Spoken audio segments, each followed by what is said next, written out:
Vamos a ver qué ha dicho la etnomusicología de los instrumentos, por qué se ha interesado, etcétera. La primera pregunta que deberíamos hacernos, así parezca muy estúpida, ¿qué es un instrumento musical? Yo creo que estas son las mejores preguntas y esto me lo ha enseñado la antropología. Lo primero que debe uno preguntarse es lo más obvio, ¿no? Es decir, es no dar por sentado que lo que usamos en el lenguaje común es común y es obvio. Las preguntas es lo más importante para poder pensar el mundo de una manera novedosa, para poder de alguna manera hacer avanzar el conocimiento, para investigar. Y las preguntas por lo obvio, por lo que tenemos delante de nuestras narices, las preguntas que nos parecen más estúpidas, como las que se hacen los niños, esas suelen ser las más importantes. No podría preguntarse, ¿qué es un restaurante escolar? Y uno, si fuera ingenuo, pues diría, pues donde dice ahí restaurante escolar, el letrero, ¿sí? Pero a uno la antropología le enseña a ser como más cauto y pensar que tal vez el restaurante escolar es esa señora que está vendiendo empanadas por la reja del colegio, o que el restaurante escolar también es esa tienda que está a la salida del colegio, donde los niños antes de entrar comen, toman cosas allá y al salir se quedan ahí ratos parchando y comiendo cosas. De pronto el restaurante escolar también es la comida o las empanadas que vende un niño en el recreo que le manda a su mamá para que hagan unos pesitos, en fin. Bueno, todo ese tipo de intercambio, es decir, cuestionar lo obvio y no comernos el letrero claro que dice restaurante escolar, ¿no? Entonces, digamos que esto es fundamental. Entonces, ¿qué es un instrumento musical? Pues realmente la respuesta no es fácil. Así a muchos les parezca una estupidez. La delimitación de lo que es un instrumento musical depende de lo que entendamos por música. Y ya veíamos en la sesión pasada que esto ya no hablamos de música, sino de musicar. Y también podríamos preguntarnos, incluso estando musicando, entre comillas, uno podría decir, el toque de la maraca de un chamán que está curando a alguien, ¿está haciendo música o está haciendo medicina? Ese ahí, eso lo podemos analizar musicalmente como un fenómeno musical con interés musical, o más bien tiene un interés médico, psicoterapéutico, qué sé yo. Obviamente hay unos objetos que están diseñados es profeso para ser usados en el musical, y además algunos de los cuales han adquirido una sofisticación extraordinaria, ¿no? Ya un Stradivarius, en fin, ya.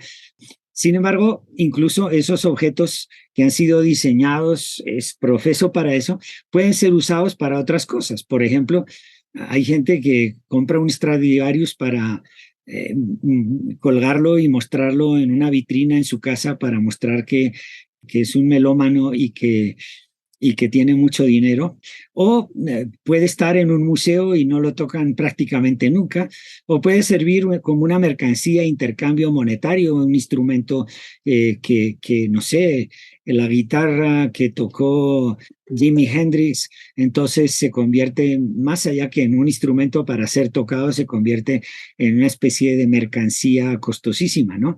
De distinción y de coleccionista. Entonces, fíjese cómo incluso los instrumentos musicales expresamente diseñados y sofisticados para eso pueden terminar en lugares donde no van a musicar nunca más. Incluso hay objetos que imitan a esos específicos, pero que están diseñados no para usarse, sino para otras cosas, como por ejemplo los instrumentos, las guitarritas que venden en Chiquinquirá para el turista, ¿sí? Que son decorativos, etcétera, etcétera. Entonces fíjese que la cosa no es tan sencilla. Para los que quieran profundizar más, voy a mencionar algunas cuestiones de bibliografía muy brevemente. Obviamente tenemos el clásico de Kurt Sachs, que se llama The History of Musical Instruments, que es de 1940, es un libro de 560 páginas. todavía muy revaluado hoy porque pues obviamente en los años 40 no se tenían los conocimientos que tenemos ahora.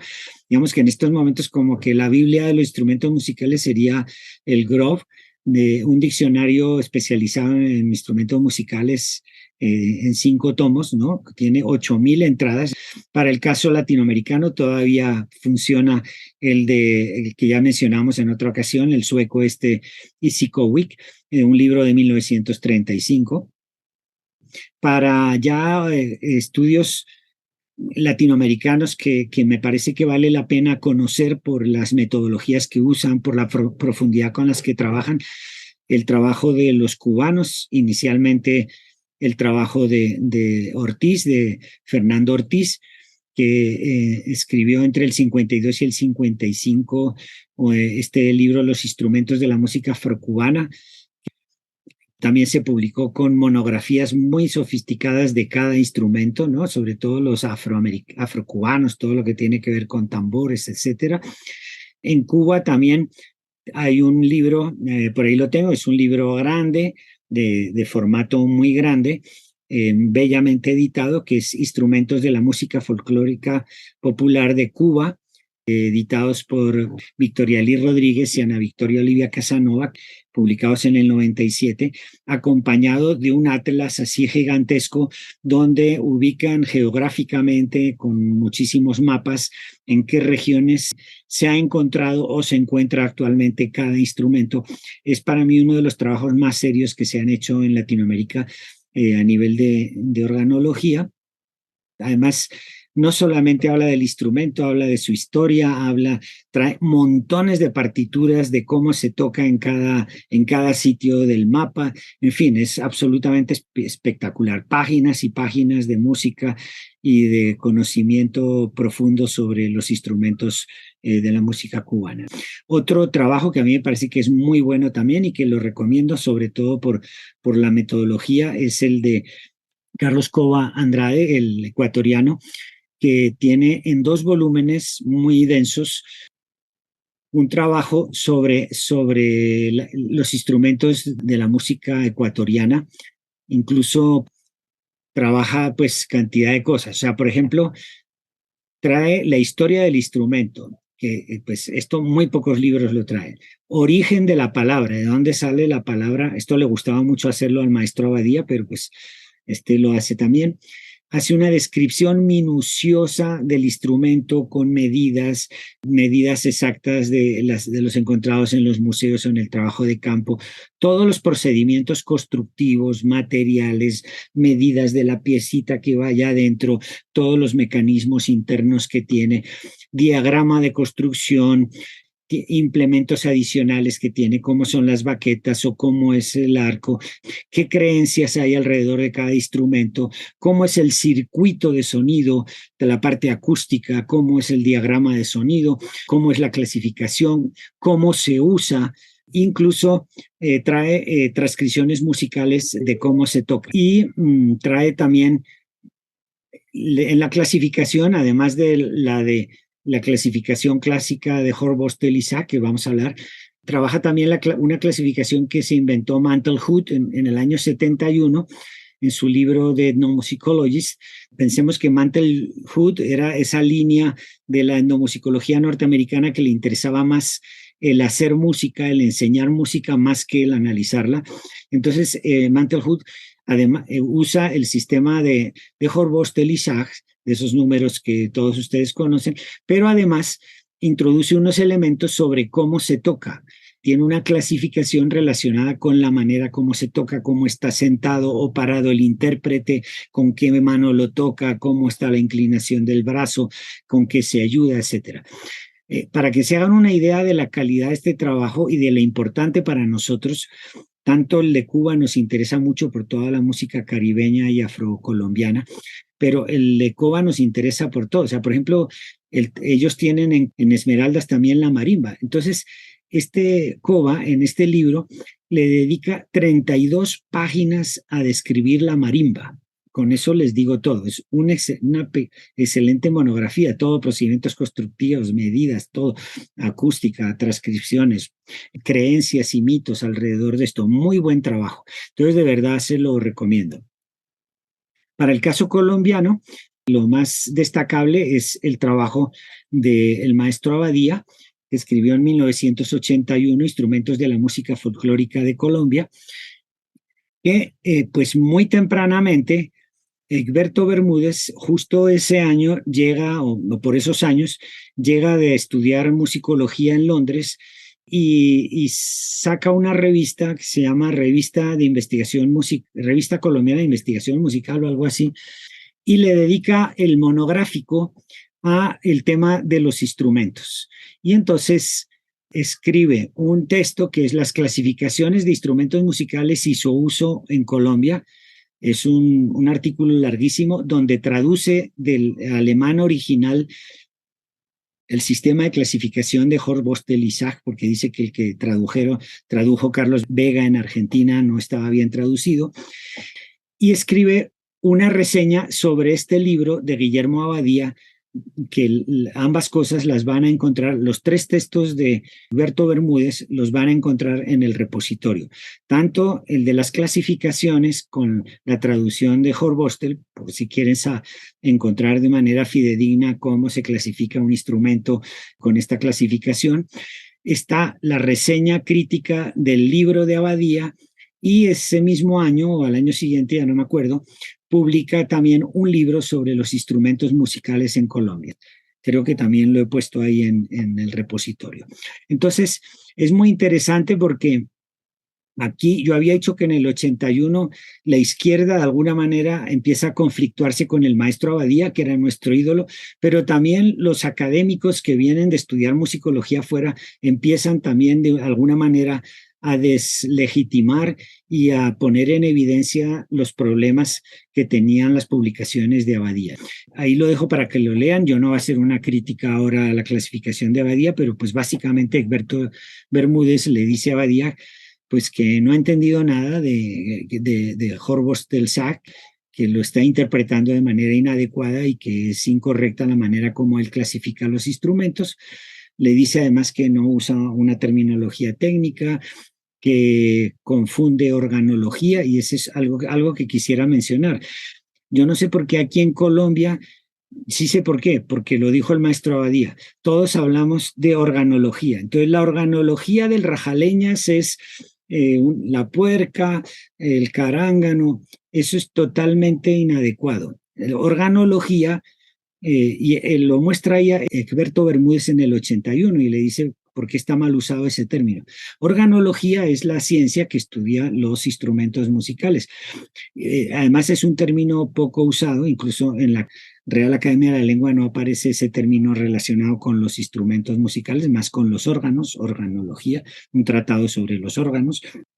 Pero en estos momentos estamos usando ese término de manera inadecuada. Yo creo que habría que hablar de formatos instrumentales o formatos musicales, formatos instrumentales o vocales, o ensambles, o combinaciones instrumentales o agrupaciones, etcétera, etcétera. Existen montones de términos en nuestro rico idioma para mencionar eso, pero no se puede decir la organología, porque sería como decir la filosofía de tal cosa, no. Una cosa son los instrumentos musicales que forman parte de un grupo, eso no es organología. La organología es el estudio teórico y la historia de los instrumentos, de la acústica, de todo ese tipo de cosas, pero no es decir cuál es, o sea, cómo está conformado un grupo musical. Eso se puede llamar instrumentación, orquestación, en fin, de miles de formas, pero que no es adecuado. Bueno, ya he hecho este paréntesis, sigo. Entonces ahí les dejo los textos para que los miren. Le da palo por todos los lados, incluso le dice que ni siquiera las ilustraciones, la mayoría son originales, que son copias del libro de Isikowitz, el de los instrumentos suramericanos. Seguimos entonces, esto un poco respecto a bibliografía. Respecto a los instrumentos, muy pocas veces se habla de la voz y el cuerpo humano. Y realmente estos son tal vez los instrumentos musicales más maravillosos. Además, con la voz y con el cuerpo podemos llegar a ser capaces de imitar la mayoría de los instrumentos musicales convencionales, sonidos de animales, sonidos de la naturaleza, sonidos artificiales, etcétera. Fíjese cómo siempre, si uno va a hablar de una música tradicional, hablamos siempre y describimos los instrumentos. Hablamos, transcribimos los toques de los instrumentos. Más aún, incluso hemos construido nuestra idea de un ritmo musical, por ejemplo, como la cumbia o como el sanjuanero, no por sus características melódicas, armónicas, por el timbre que debe tener la voz a la hora de cantar, por el tipo de poesía que se usa, sino simplemente por lo que hace uno de los instrumentos, normalmente el tambor o el tambor alegre en la cumbia. Y con eso definimos la diferencia entre un ritmo y en otro. Es posible que tengamos el mismo golpe en la tambora, pero haya incluso escalísticas, armonías, formas de versificación diferentes, formas de colocar la voz diferentes, y eso no lo consideramos, o sea, estamos simplificando demasiado. Es posible que sea diferente un ritmo por los contextos, por la forma de bailar, etcétera. Así la música así lo que haga la tambora sea lo mismo.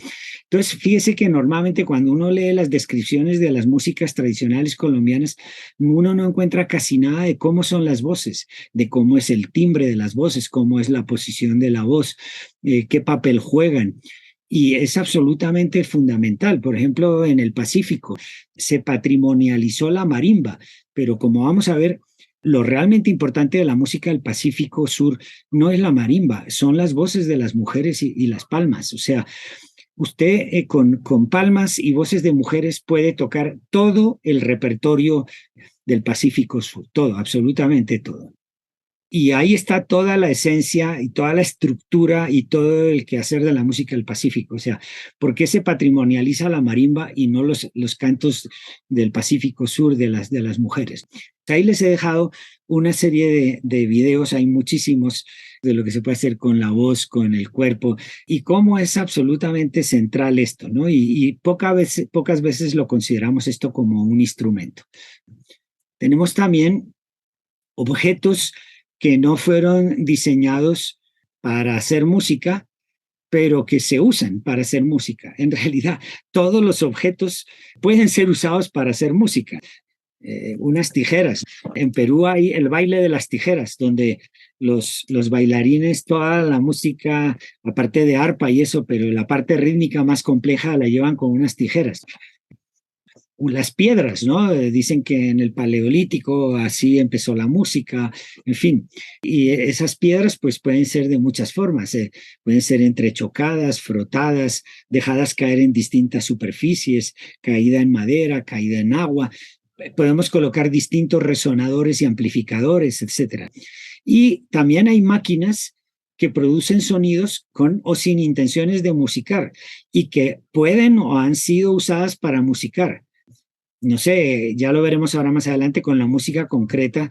La gente ha hecho música, por ejemplo, con sonidos de máquinas, etcétera. Incluso hubo una época, por ejemplo, con el movimiento futurista italiano, el pintor y compositor Luigi Russolo, en el Manifiesto del Arte de los Ruidos, él construyó una serie de instrumentos y de máquinas para imitar todo tipo de ruidos de máquinas y de sonidos y para usarlos musicalmente en una presentación. O sea, como vemos, esto es todo un mundo que va mucho más allá. Tenemos también, ahí les dejé otro video bien divertido, él tiene montones de videos, todo con canicas, ¿no? Haciendo música con canicas y las máquinas que se inventan, en fin, bueno, así hay toneladas de cosas súper curiosas en Internet.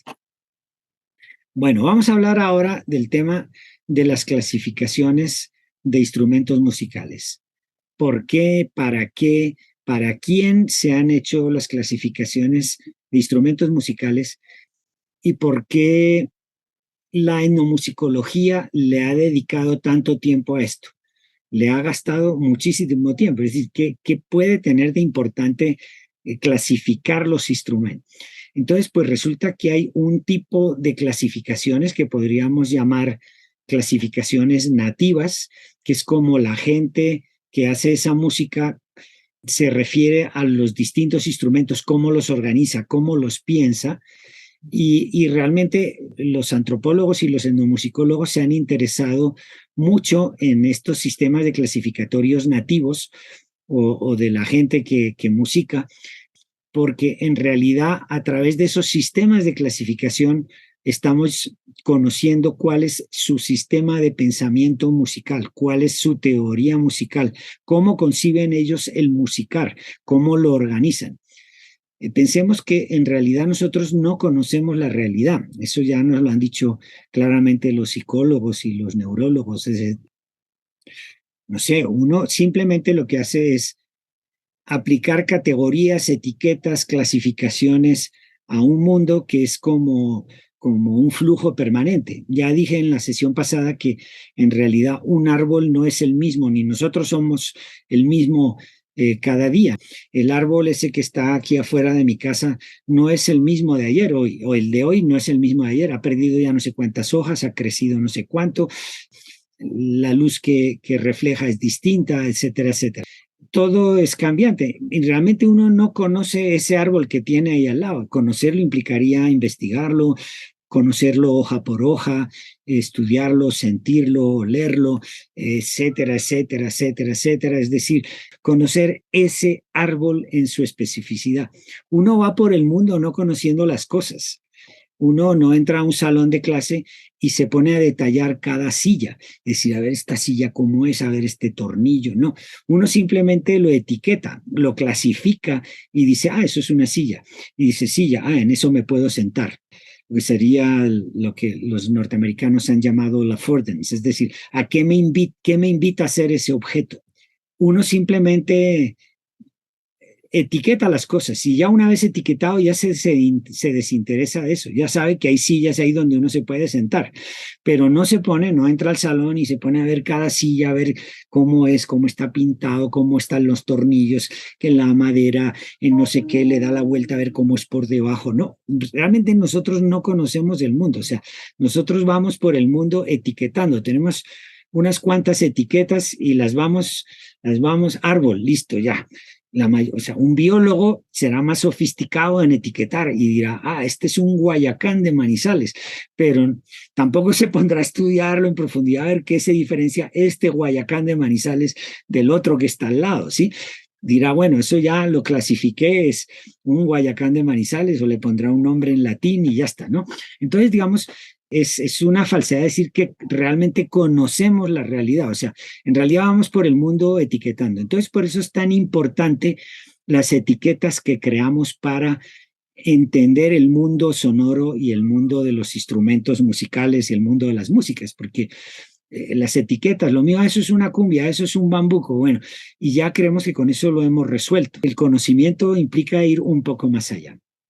Entonces, como conocemos el mundo organizándolo, clasificándolo, por eso es tan importantísimo para la etnomusicología meterse en esas clasificaciones, porque en últimas nos están remitiendo a las formas de pensar lo sonoro y a las formas como la gente piensa sus prácticas musicales. Por otro lado, para todos estos museólogos que tenían esos museos de instrumentos musicales con miles de instrumentos de todas partes del mundo, también decían, bueno, ¿esto qué es? O sea, necesitaban un marco para entender todo eso, para organizarlo, para analizarlo. Entonces eso fue una necesidad absolutamente imperiosa.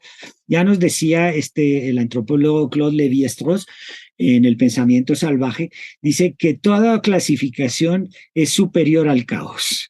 ¿Sí? O sea, la realidad es caos, la realidad es transformación, la realidad es cambio, como vimos en la sesión pasada.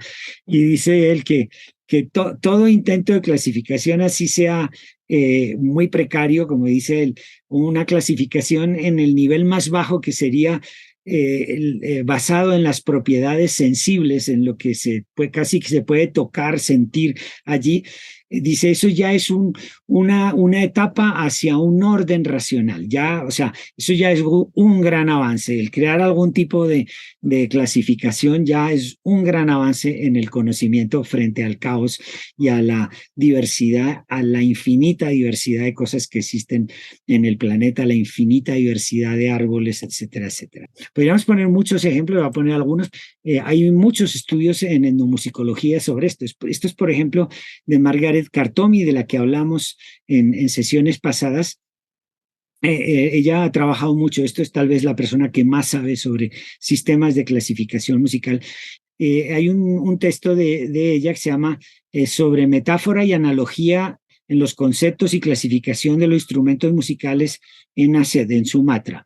Ella que ha trabajado sobre todo en esta zona del oriente de Indonesia, Sumatra, todo eso, Bali, se da cuenta de que hay tres agentes que producen música. Están los instrumentos musicales que ellos clasifican y dicen, esto es un instrumento musical, están las voces humanas, y esto es muy interesante, por ejemplo, para los bailarines.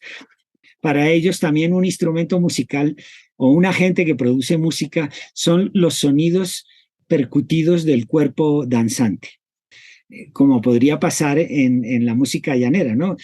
O sea, hablamos de cómo es el ritmo del cuatro o el ritmo de las maracas, pero no transcribimos el ritmo del zapateo del bailarín, que entra a musicar directamente y a relacionarse rítmicamente con lo que está pasando con los otros instrumentos. Ella ahí desarrolla todo un sistema de clasificación que básicamente hay tres. La clasificación tiene que ver como con las tradiciones religiosas de esta isla. Ellos dicen los instrumentos que son antes de que llegara el Islam, esos son los instrumentos de antes del Islam y es un paquete de instrumentos. Otro paquete son los que trajo el Islam y otros son los que los que ha traído la modernidad ya con la época de la música occidental y todo eso. Entonces, una primera clasificación.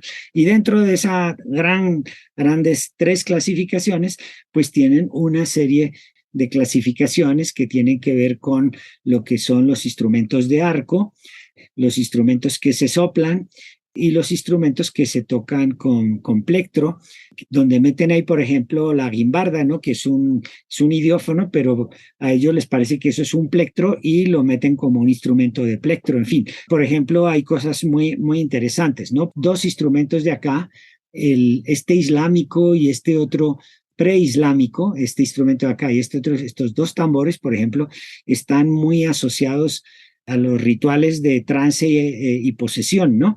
Porque ellos conectan el mundo humano y el mundo espiritual a través y el mundo de los ancestros y de otros espíritus a través del sonido de este tambor.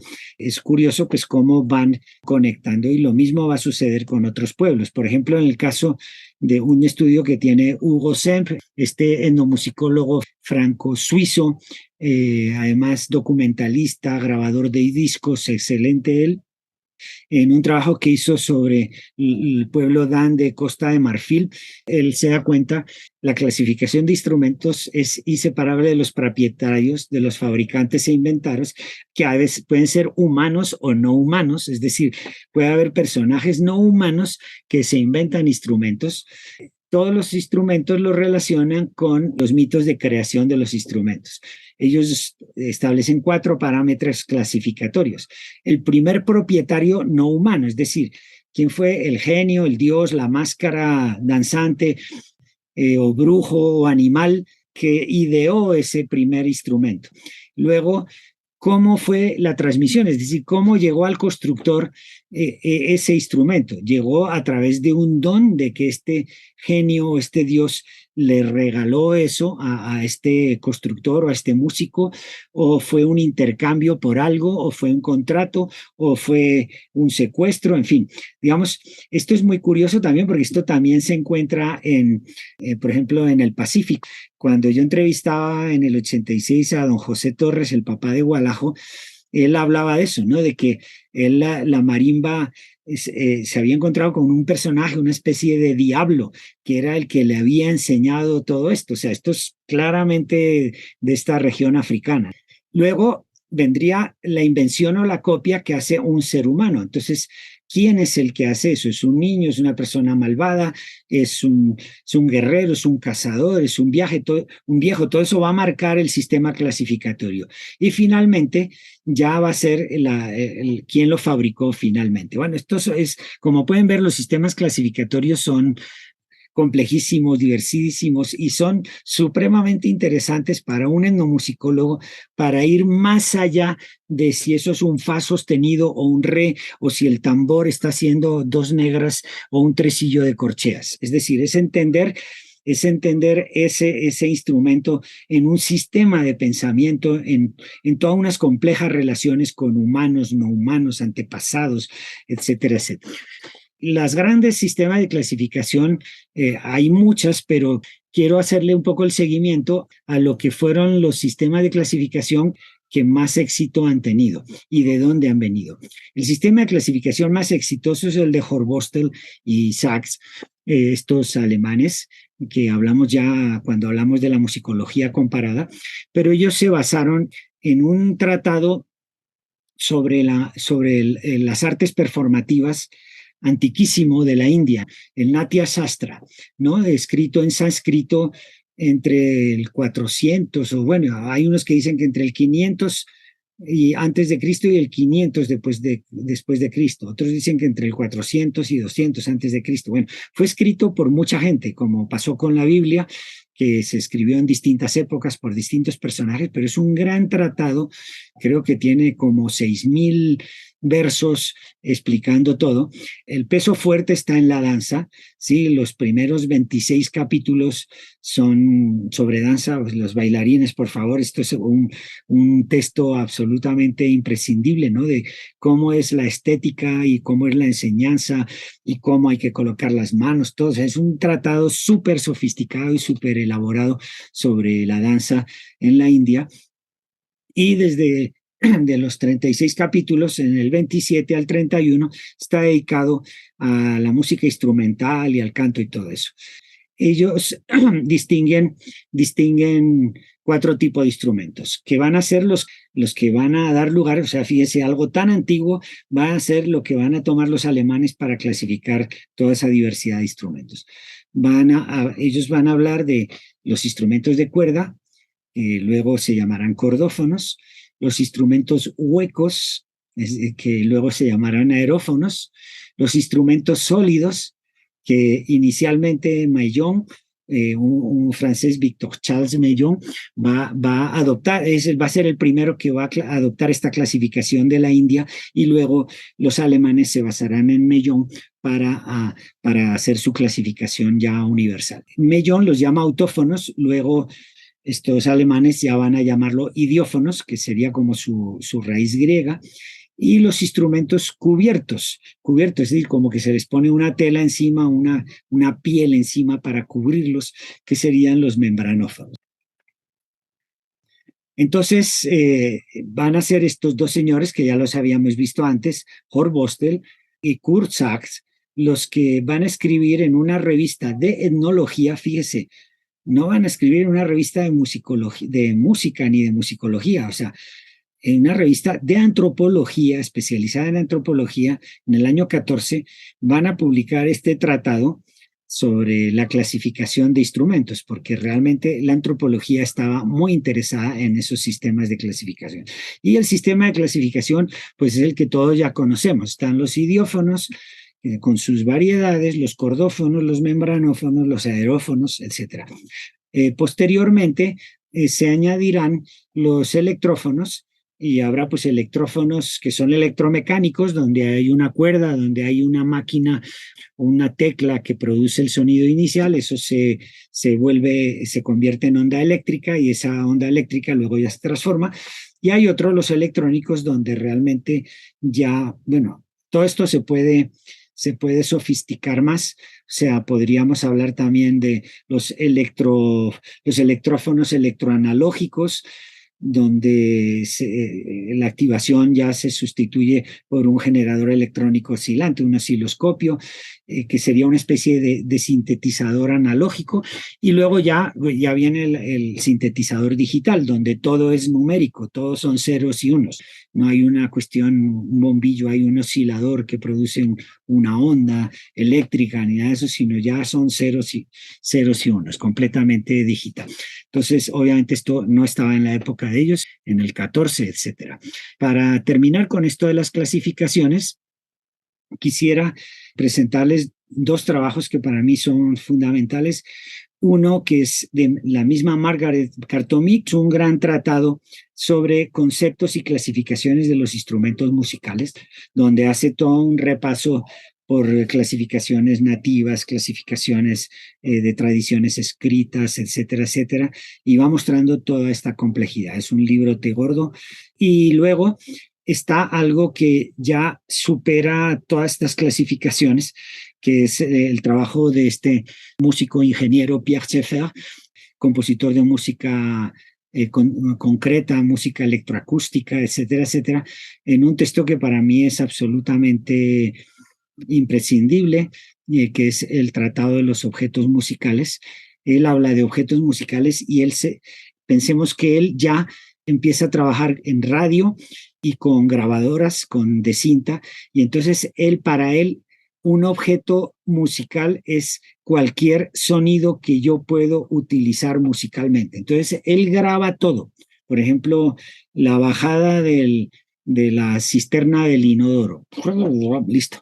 Entonces lo pone en una cinta y él iba cortando. Y eso luego él lo puede ir transformando, lo puede ir repitiendo, puede ir componiendo con todo tipo de sonidos de la naturaleza, de las máquinas, de las voces humanas, etcétera, etcétera. Eso es lo que él llamó música concreta, porque se basa en sonidos reales, no se basa también en instrumentos, pero grabados, ¿no?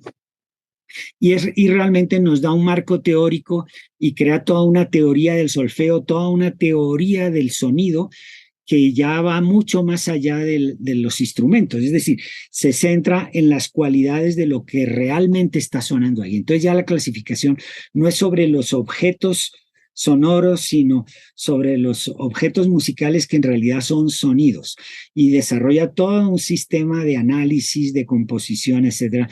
Para mí una obra que todavía no, para mí no ha sido superada, porque ya él estaba pensando en lo que, o sea, ahora la cuestión es que ya eso no lo hacemos con una cinta, sino lo hacemos con un sampler. Pero la teoría de esto nos sirve perfectamente, porque él trabaja con sintetizadores, etcétera, etcétera. Entonces, para mí es el nuevo solfeo, deberíamos ver esto en solfeo y no el do, re, mi, fa, sol, ¿sí? Bueno, pero esto ya es otro tema, más como una cuña ahí para los músicos. Para terminar, entonces, no sé si terminar o continuar, cuánto tiempo llevo. Bueno, vamos a ver dos estudios de caso. Podríamos ver muchos más estudios de caso de otros lugares del mundo. Por ejemplo, hay estudios muy lindos, por ejemplo, sobre el djembe. No sé si han oído hablar del djembe, este tambor que es como así, que se puso de moda a nivel mundial. Me acuerdo que, no me acuerdo, hace unos años, iba uno a Barcelona, iba uno a París, iba uno a Zúrich, y se encontraba todos los domingos cientos de personas, desde niños a personas ya viejitas como yo de la tercera edad, sentados en un parque con un instructor normalmente africano, y todos en el parque al aire libre, sentados ahí alrededor, tocando música de djembe africano, ¿no? Entonces, por ejemplo, hay estudios muy bonitos de cómo se llegó a poner de moda el djembe a nivel mundial, por ejemplo, ¿no? Y cómo se transformó el instrumento en África desde que era usado tradicionalmente. En estos momentos en África hay una industria que provee djembes a nivel mundial, o sea, para que pueda darse eso, que mucha gente tenga un djembe en su casa. Imagínense la cantidad de árboles que han tenido que talar en África para que toda esta gente pueda tocar el djembe. Bueno, así podríamos hablar de, no sé, de los caluli y el tambor caluli, ese tamborcito. Para seguir hablando de tambores, podríamos hablar de cuerdas, de aerófonos, etcétera, o el tambor, o la pandereta, por ejemplo, otro membranófono cómo las mujeres en Oriente, por ejemplo, se apropiaron de unas panderetas y la elevaron. Bueno, en fin, hay cantidad de estudios súper lindos sobre en torno, etnomusicológicos en torno a los instrumentos. Yo voy a tomar dos estudios de caso que son míos. Y así hablo un poco de lo que sé un poco y no de otras cosas que han estudiado otros. Y ahí van a tener ustedes los textos para ver de otros autores, etcétera. Voy a hablar de las flautas traversas caucanas y yanaconas y de las marimbas del Pacífico, sobre las cuales tengo varias publicaciones. Vamos con las flautas. Los textos en los que me baso para hablar de esto están ahí, tienen los vínculos, los van a poder descargar. Son distintos trabajos que vengo publicando desde el año 88. El último fue uno que escribí en el 89, pero que lo reescribí en este año precisamente, o el año pasado, perdón, y que también se lo pueden bajar. Todos los detalles de lo que voy a decir por si quieren ampliar. Vamos con las flautas. Yo con las flautas NASA y con las flautas Yanacona hice una cosa un poco loca. Yo llevaba una ficha cuando iba a campo y recorría el territorio NASA o el territorio Yanacona, el macizo. Yo llevaba unas fichas, y en esa época ni siquiera eran fotocopiadas, eran multicopiadas, así, bueno. Eran fichas como para hacerle siempre más o menos el mismo tipo de preguntas, de acuerdo a cada persona, y metía preguntas nuevas, pero quería que todos conversar con todos sobre los mismos temas para luego poder comparar y cruzar. Y otra cosa que hacía es tomar medidas milimétricas de todos los instrumentos que me encontraba. Hay otra gente que antes que yo lo que hacía era comprarle los instrumentos, pero yo qué hacía con cientos de tambores en mi casa, qué hacía con cientos de flautas en mi casa, y además los dejaba sin instrumentos, que fue lo que pasó, por ejemplo, en Popayán cuando desapareció la chirimía, ¿no? Que se quedaron sin el instrumento porque pues alguien o lo donó o lo vendió o lo que sea. Y además está difícil en algunas regiones ya conseguir la caña. Entonces, si yo le compro un instrumento de caña o un tambor, luego muy probablemente este músico le va a costar muchísimo conseguir un instrumento igual. Entonces yo lo que hacía era estudié acústica musical, analicé la acústica de las flautas, de los tambores, me enteré al detalle de realmente cuáles eran las medidas que había que tomar. Es decir, porque ¿qué medidas toma uno en una flauta traversa de caña? ¿Qué es lo que suena? Hay que tomar la medida desde aquí hasta aquí, o es desde la embocadura o desde el tapón por dentro, el tapón por fuera, donde se produce el sonido, en la mitad del orificio, al final del orificio, en el comienzo del orificio. ¿Cuál es la medida que hay que tomar? ¿Importa el diámetro o no importa el diámetro? ¿Importa el diámetro interno de la cola o el diámetro interno de la cabeza? Es decir, eso implicó todo un estudio acústico, físico, ¿sí? De física sobre la acústica de las flautas. Con eso diseñé un instrumento y yo tomaba las medidas exactas, de modo que cuando yo llegaba a la casa podía construir una flauta exactamente igual a la del músico que estaba grabando, porque cada flauta era totalmente distinta a la otra, o sea, no, nada que ver, o sea, entonces para transcribir la música era muy chévere tener una flauta igual, porque me permitía no solamente transcribir los sonidos, sino también la digitación, es decir, qué estaba haciendo el músico en ese momento, no solamente qué sonido estaba produciendo, sino cómo lo estaba produciendo en ese instrumento y no en otro. Entonces, un derivado de hacer eso fue una cosa muy interesante. Cuando empecé a meterle estadística a esto y a poner las cifras, me di cuenta que las flautas, según la región que estaba, por ejemplo, tierra adentro, en la parte alta de tierra adentro, en la parte baja, o si estaba en Toribío, o si estaba en Tacuelló, las medidas eran diferentes. Entonces me di cuenta que había unas regiones, y lo mismo pasaba con los tambores, incluso los tambores eran diferentes. Si ustedes se fijan, por ejemplo, en la zona esta que yo llamo occidental, aquí a la derecha, si usted ve, la mayoría de los tambores son más altos que anchos. Sin embargo, en esta zona de aquí son más anchos que altos. Es decir, lo rojo es la medida del ancho, del diámetro del tambor, y lo verde es la altura. Es decir, había hasta una hasta una especie de regionalización del mundo NASA de acuerdo a la forma y al tamaño de los tambores, de acuerdo al tamaño de las flautas. Y lo mismo pasaba con la conformación de los conjuntos instrumentales. Si usted ve, por ejemplo, en esta zona que dije de la derecha, es absolutamente sistemático. Son 2 flautas, un tambor. Y en esta otra zona son 2 flautas, 2 tambores, 2 flautas, un tambor. En esta otra, que es la zona de Bitonco, solamente, o sea, lo que es tierra adentro, parte alta, fíjense que son varias flautas, pueden ser de 2 a 4 y un solo tambor. En cambio, aquí en esta otra región son varias flautas, hasta 8 flautas, un bombo, un redoblante y algún otro idiófono, o unas maracas, o una carrasca, o un triángulo, idiófonos.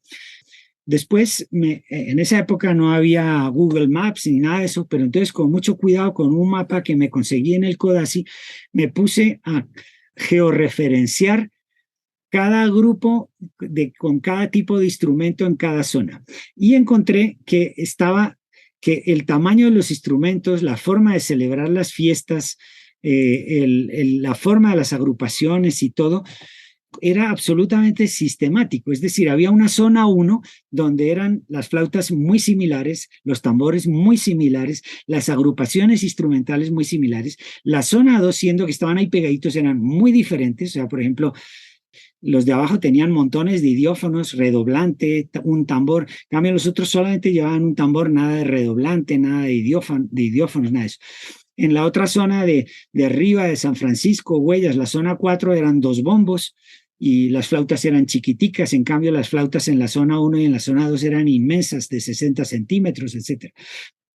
Entonces, leyendo historia del pueblo NASA, caí con la tesis doctoral, que todavía no estaba publicada en esa época, de Joan Rapaport, que terminó siendo una amiga mía, y bueno, hasta escribimos un libro juntos sobre los NASA, y ella haciendo etnohistoria de los NASA, hace unos mapas, ella se fue a todos esos archivos, al archivo de Indias, bueno, el archivo del Cauca, el archivo nacional, bueno, llegó a reconstruir la historia prehispánica de los NASA, la historia colonial de los NASA, y hay una coincidencia entre los cacicazgos precolombinos, hay una continuidad con los cacicazgos coloniales, y da la casualidad, yo imprimí esto en esos acetatos con los cuales uno daba las clases antes, no lo hacía con PowerPoint, sino que imprimía unos acetatos transparentes en una luz así, salía en la pared. Entonces imprimí esos y los superpuse.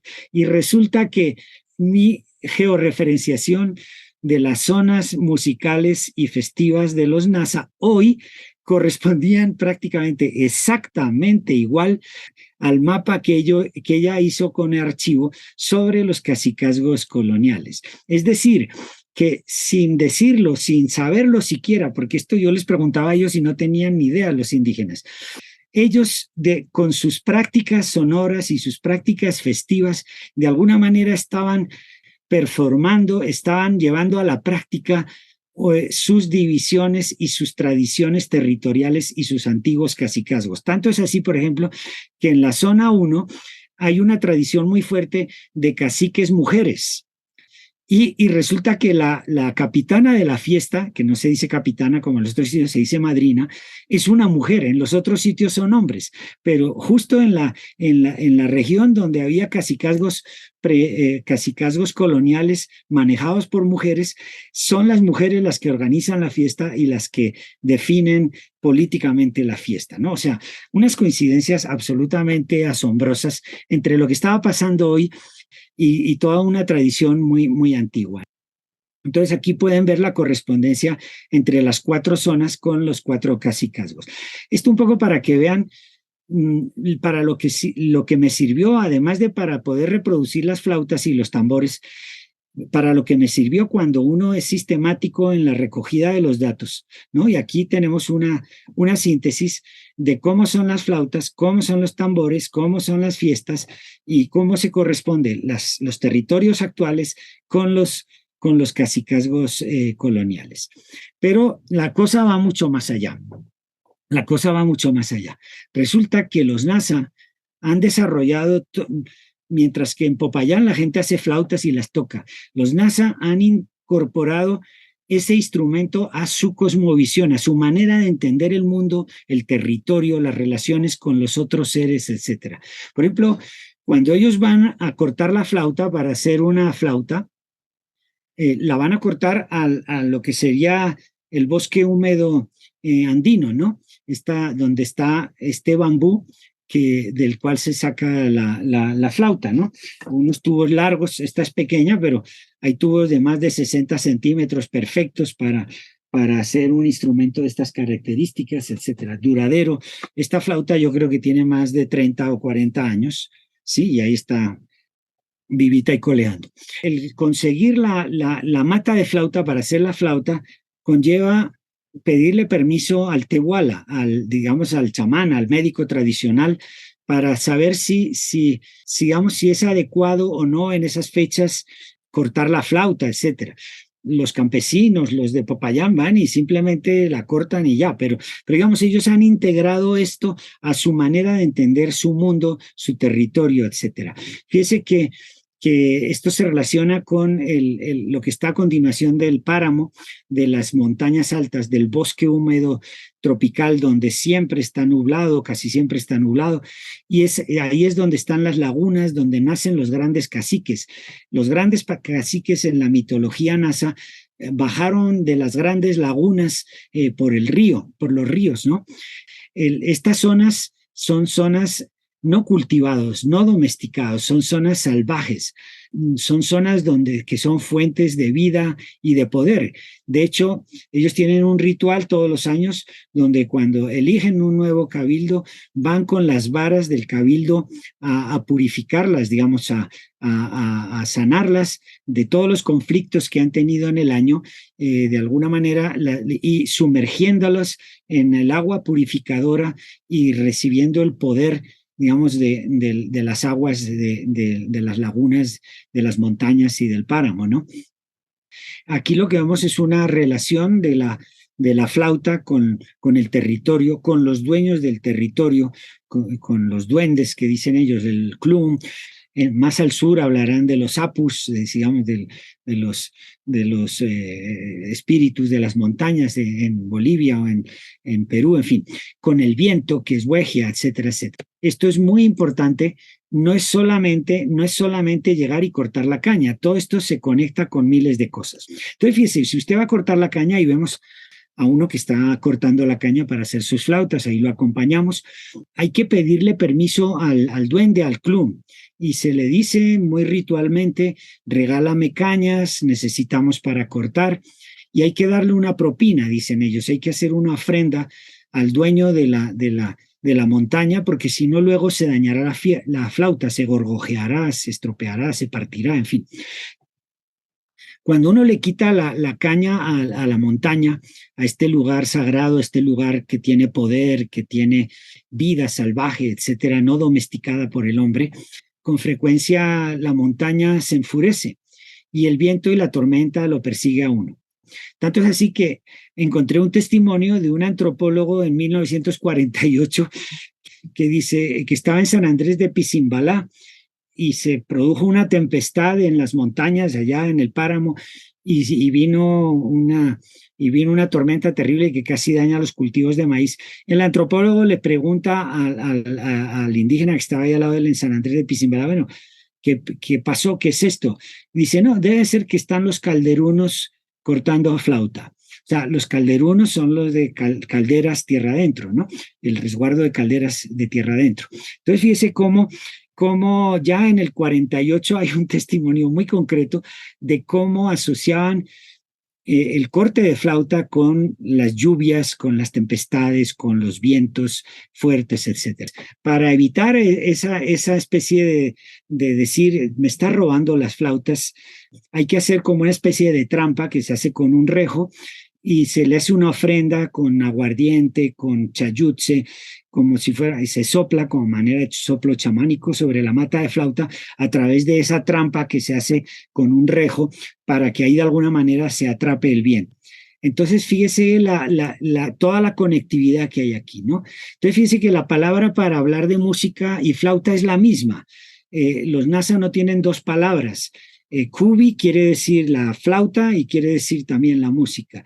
Y música básicamente es viento, o sea, Wegia robado a la montaña sagrada. Y viento que va a llegar encapsulado acá para de alguna manera ser liberado de manera controlada al servicio de la fiesta, a la construcción de las relaciones sociales y a la construcción del territorio. Por eso los NASA y los Yanacona, ellos no dicen tapar los orificios.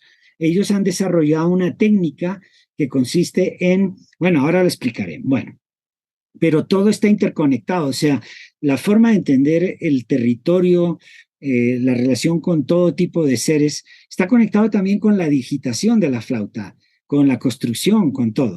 Todo esto se conecta con muchas otras cosas. Por ejemplo, la primera pareja de humanos, en la Biblia dice que Dios creó a Adán y Eva el último día de la creación. Para los NASA, la primera pareja de NASA surgen de la domesticación del viento a través de una casa. Digamos, como que ese ser creador primero construye una casa, construye una tulpa, un fogón. La casa es el lugar de control del viento, ¿no? Y ahí de alguna manera surge, llamaríamos la civilización, surge el mundo NASA. Fíjese que incluso cuando se va a techar una casa, hay que realizar una fiesta, un baile que se llaman kuj, ¿sí? El Yatu Seguj, que es el baile de la chucha, en el cual se tocan unas melodías para inaugurar la casa, ¿no? Para proteger de alguna manera del viento. Entonces, todo esto está muy interconectado. Y las flautas tienen agentividad, son otro músico más. De hecho, ellos tienen una pieza que se llama el Pide Guarapo, que es cuando ya la gente está seca, los músicos, y quieren tomar chicha, entonces tocan una pieza que es Pide Guarapo, y entonces a la flauta también se le da la chicha, ¿no? Se le echa por acá, uno bebe, le da a la madre tierra, le da al instrumento, y lo tapa y lo sacude, porque además eso cumple una función muy importante desde el punto de vista higiénico, desde el punto de vista de la mejor acústica del instrumento, porque a veces son instrumentos que no se han tocado en meses y son muy porosos. Entonces, el echar una bebida espesa como la chicha hace que de alguna manera se tapen todos esas imperfecciones y poros que tiene por dentro la caña, y obviamente fluye mucho mejor el aire al interior y vibra mejor la flauta, ¿no? Entonces todo está muy interconectado, ¿no? O sea, tiene un sentido también musical. Entonces lo que les decía antes de la digitación, siempre que uno les entrevista, ellos no dicen de tapar los huecos, sino de alzar los dedos. Alzar los dedos. ¿Por qué? Porque la posición básica es o sea, si el aire viene de la montaña, es un aire peligroso, hay que controlarlo. Entonces, yo no puedo andar con la flauta tocando así, sino que hay que bregar a tapar la mayoría de los agujeros. Y solamente tengo que levantar el dedo absolutamente necesario para que suene el sonido que yo quiero, lo cual ha desarrollado una técnica de digitación que es mucho más eficiente que la que le enseñan a uno el conservatorio. Ojalá algún músico de conservatorio pueda hacer una aplicación de la cinética que supone esto. Esto es absolutamente maravilloso. Es muchísimo más eficiente esta digitación que la que le enseñan a uno, por ejemplo, para la flauta dulce, ¿no? Donde dicen do, re, mi, fa, sol, la, si y do, ¿sí? Y vuelve otra vez, y chas, y chas, y chas. No, ellos no. Si para hacer este sonido me va a sonar igual así, pues yo estos tres los dejo aquí quietos. Entonces, ¿para qué tengo que levantar estos dedos si va a sonar igual así que así? La flauta debe estar, los dedos deben descansar y la flauta debe estar cerrada. No podemos desperdiciar el aire. Digamos, esto es muy, muy, muy potente. O sea, todavía Tenemos que sacarle más conclusiones a esto desde el punto de vista de lo que va a ser, de lo que sería una pedagogía de los instrumentos de viento. Fíjese, por ejemplo, la digitación de este músico. Si esto lo quisiéramos hacer en una flauta dulce, en una flauta traversa, levantaríamos todos los dedos. Sin embargo, él solamente está levantando estos tres, que son los que se necesita para producir el sonido que él necesita. Veamos, por ejemplo, estos otros. Pasa exactamente igual, ¿no? Si ustedes se fijan en el detalle, bueno, no se ve muy bien, pero es absolutamente sistemático. Yo eso lo sistematicé, lo tienen ahí en el libro mío, el de Música Campesina de Flautas y Tambores del Cauca y Sur del Huila.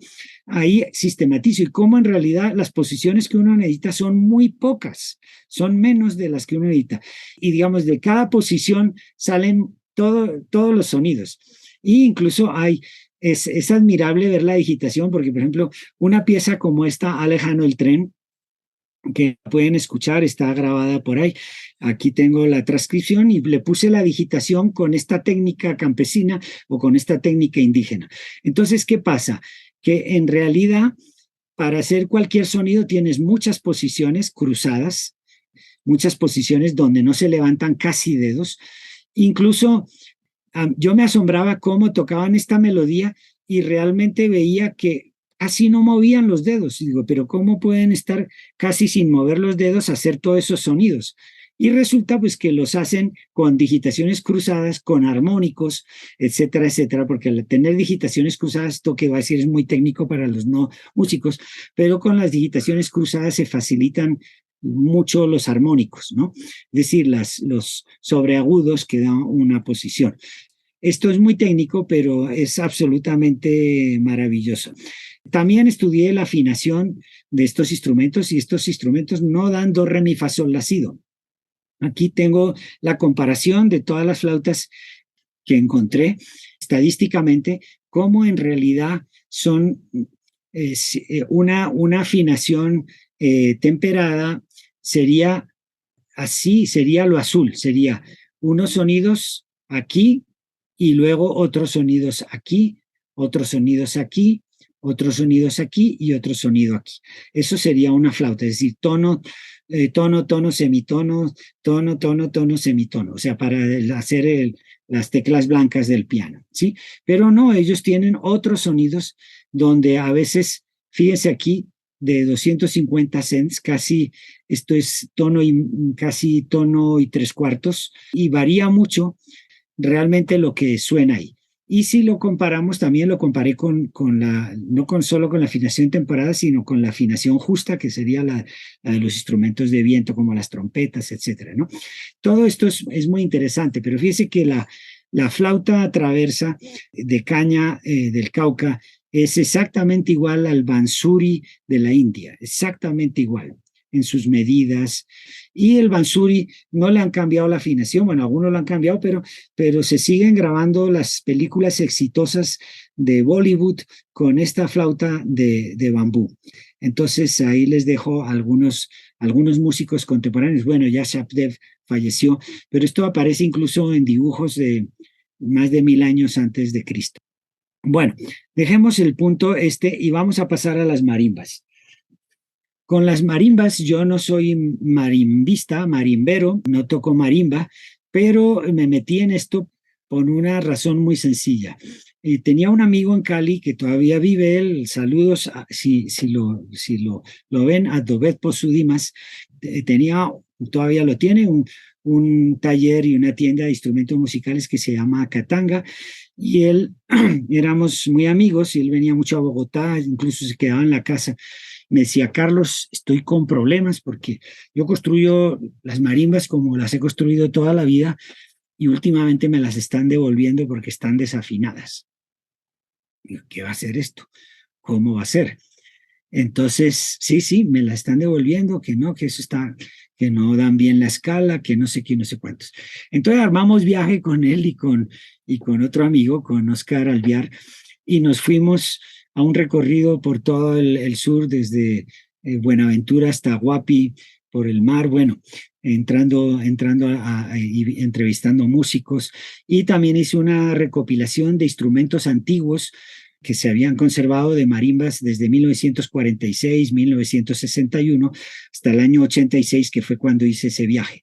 Entonces estuve allá con Silvino Mina, con los Torres, en la casa cuando vivía todavía el papá de don José Torres, el papá de Gualajo, en fin, bueno, y estuvimos grabando, tomando medidas, con afinador, todo eso. Y es un poco lo que les voy a contar, lo que encontré ahí. Esto está escrito y está publicado y lo pueden descargar también ahí.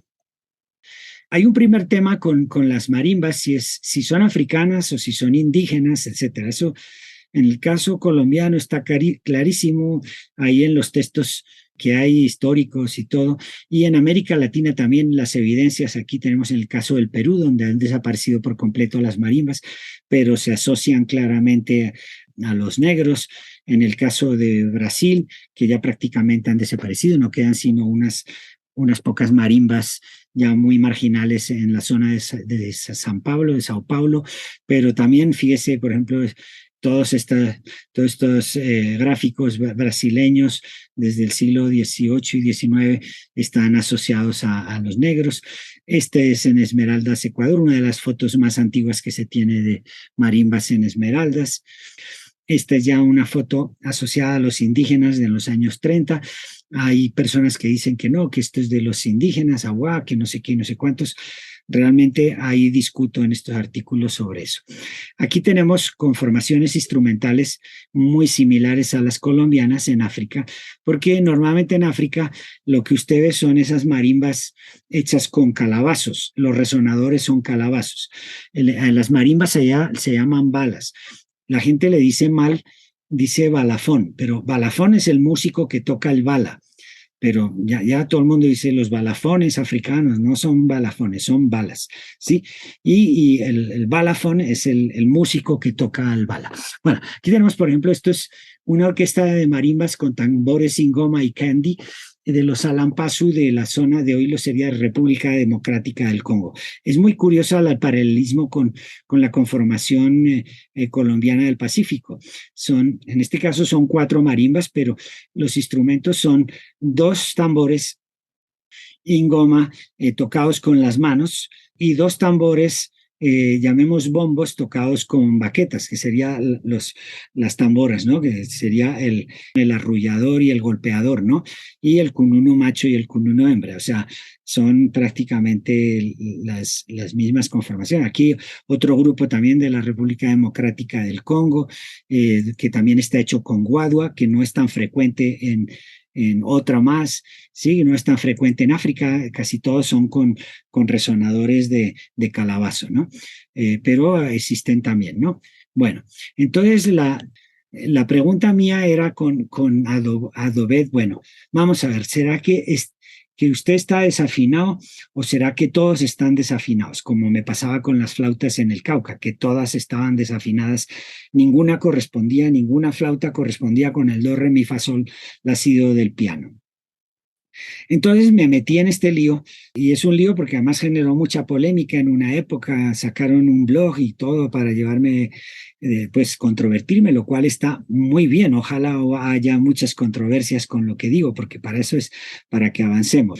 Entonces, esta es un poco la casa de los Torres el día que llegamos allá, la marimba M5. Yo recogí, hice con una muestra de 9 marimbas buenas. Por ejemplo, varias de las que están ahí no las tuve en cuenta porque estaban recién hechas. Aquí está don José Torres, la foto que le tomé ese año en la Semana Santa del 86, el papá de Gualajo. Y esta es la marimba 1, una marimba de 18 placas que estaba colgada ahí, que todavía sigue colgada ahí. Es una marimba que probablemente fue construida antes de 1946. Entonces, esto era un toque que hicieron ahí.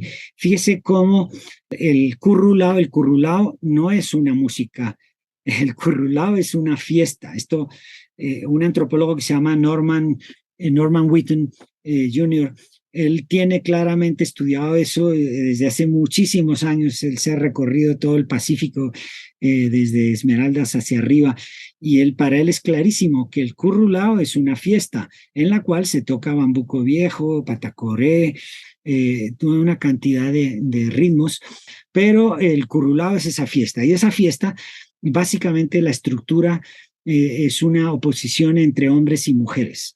Es una especie de careo entre hombres y mujeres. La disposición de la fiesta es fundamental porque se hacen todos alrededor de donde están los marimberos, y es como un diálogo y una confrontación entre hombres y mujeres, que cambia mucho cuando ya esto lo hacemos en un escenario como el Petronio, donde está el público y entonces la gente está mirando el público, no están comunicándose, viéndose a las caras. Sí, hay algunos videos en internet que ustedes pueden ver allí en la Casa de los Torres, donde es fascinante las miradas que les mandan las mujeres a los hombres, pero como diciendo, aquí te voy a, sí, o sea, esa dinámica es como clave, ¿no? Y se pierde mucho ya cuando está uno en el escenario. Bueno, entonces, ¿cómo trabajé? Como le dije, hice un muestreo, no analicé todas las marimbas, sino busqué las marimbas que consideraba que eran marimbas no para el turista, porque es que en Guapi los Torres en esa época construían marimbas como para el turista, y lo mismo hacía Silvino Mina y hacían todos, es decir, las hacían de cualquier manera porque hacerlas ya bien hechas les implicaba mucho más trabajo, y además la gente, los no músicos, no iban a entender un carajo de lo que estaba ahí pasando. Ellos sabían que muy probablemente ese instrumento lo iban a colgar de decoración en un salón, o muy probablemente lo tocara alguien que no conocía el sistema de ellos. Entonces, no cogí todas las marimbas que estaban a mi alcance, sino las que estaban en museos, en sitios claves, que habían sido tocadas, que tenían una tradición sonora, con las cuales se habían grabado discos, en fin. Lo primero que hice como estúpido fue medir las placas. Bueno, aquí como con las flautas me tocó también estudiar la acústica de las marimbas, que obviamente pues no había nada de acústica de marimbas de chonta, todas eran de estas marimbas sinfónicas, ¿no? Entonces, los principios acústicos y físicos que regían la vibración de estas placas, los resonadores, lo primero que hice fue tomar las medidas, todo eso no sirvió absolutamente para nada, le metí estadística, bueno, eso fue un desastre. Luego tomé la afinación absoluta en cents. Ya hablamos de lo que era un cent, ¿se acuerdan? En la sesión de la musicología comparada. Un cent es la división en 100 partes iguales de medio tono, sonido entre un traste y otro de la guitarra o del cuatro, o la distancia que hay entre una tecla blanca y una tecla negra en el piano, esa distancia que sería la distancia mínima de nuestros instrumentos, eso se divide en 100 partes iguales. Entonces, lo aproximé a 5 cents, es decir, si era, supongamos, una cuestión era 127 cents, lo bajaba a 125, si era 129, lo subía a 130, con ese margen de error que era absolutamente mínimo, prácticamente imperceptible al oído. Después analicé la interválica en cents, entre dos placas, entre esta y la siguiente, cuántos cents hay. Después exploré a ver si se cumplía la lógica del tono y semitono, es decir, a ver si la afinación que tenían ellos correspondía a las teclas de un piano. Bueno, esto es un poco lo de los cents, ¿no?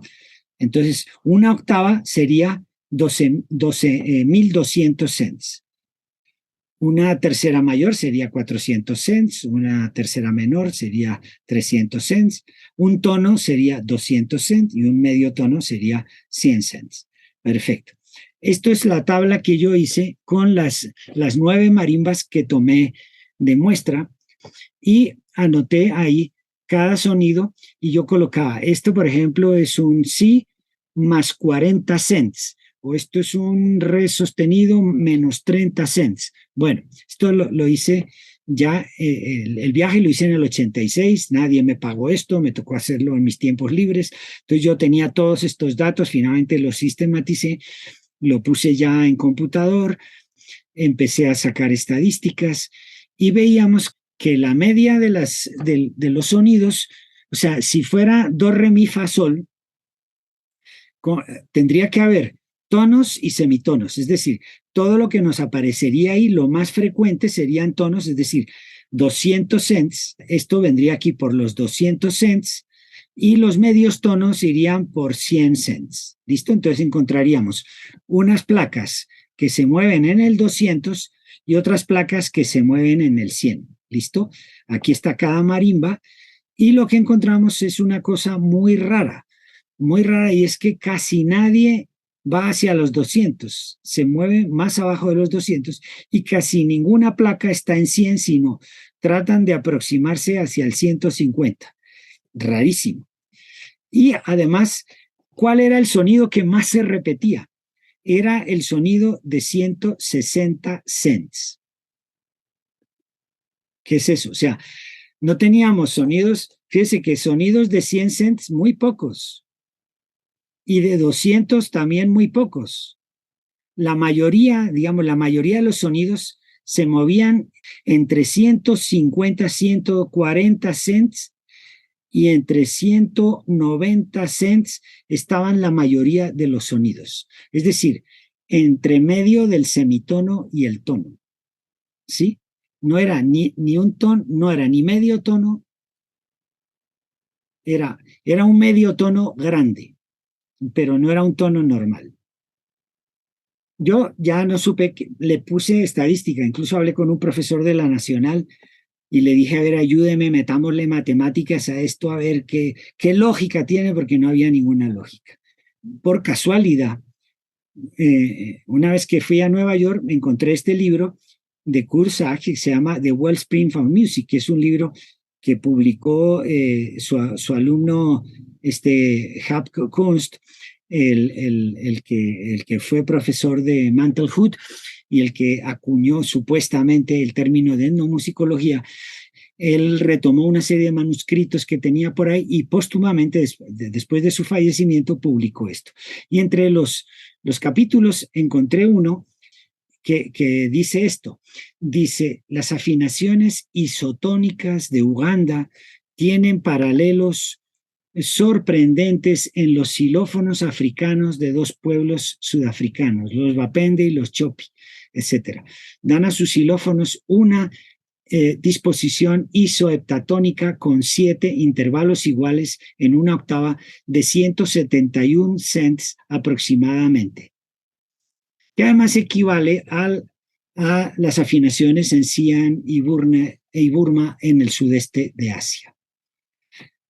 Yo dije, hola, esto está curioso. A mí me había dado que era 160 el valor y aquí me dice que son 170. 10 cents es una cosita así, o sea, pensemos que medio tono son 100 cents. Por 10 cents, o sea, no está dando la afinación africana de estos pueblos africanos y de estos pueblos del sudeste de Asia.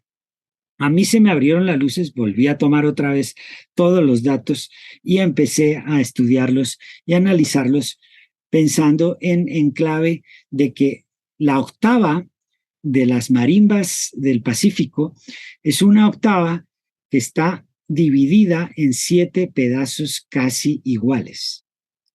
Si usted multiplica 170 por 7 sonidos, le tiene que dar la octava, le tiene que dar los 12,000. O al revés, divida 12,000, vamos a hacerlo, 12,000 entre 7. Calculadora, 12,000 cents dividido entre 7 da igual 171.4. Y a mí me daba 160. ¿Sí? O sea, una cosita así. Bueno, después ya me fui a estudiar a un sitio de africanistas en Barbados que tiene una excelente biblioteca y ahí encontré una cantidad de libros y de cosas de musicólogos africanistas y ahí ya me di cuenta que la cosa era clarísima para ellos, ¿no? Tanto Arthur Jones, por ejemplo, en sus trabajos trabaja sobre 129 xilófonos africanos y también lo ofrece en Sense.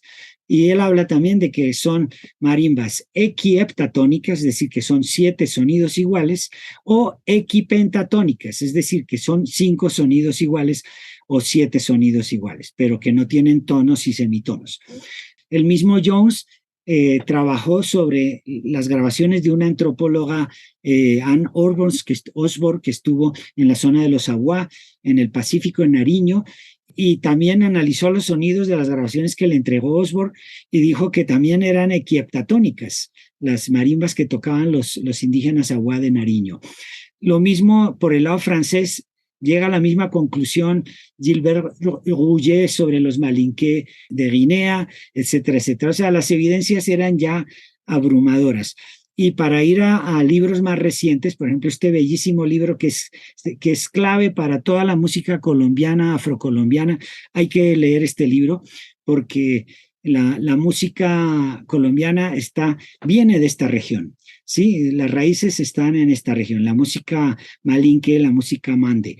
Y ahí también las marimbas son equipentatónicas y equiheptatónicas, es decir, tienen 7 sonidos iguales o 5 sonidos iguales. Bueno, entonces eran demasiadas evidencias. Además, otra evidencia que tampoco había entendido, porque yo cuando estuve grabando a Silvino Mina en su casa ahí en Guapi, él lo grabé un día y tocó, no me acuerdo qué era, un berejú o algo así, y al día siguiente volvió a tocar el berejú, pero lo tocó empezando en otra tecla. Y dije, don Silvino, esto no es lo mismo que tocó usted ayer. Y dijo, sí, claro, pero usted ayer lo empezó aquí. Y dijo, no, pues que lo puedo empezar donde quiera, dependiendo de la cantante,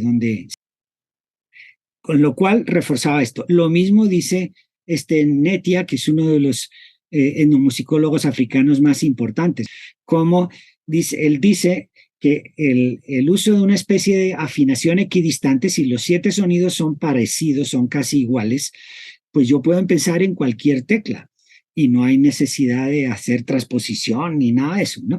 Lo cual facilita mucho el cambiar de tono o tocarlo en cualquier lado.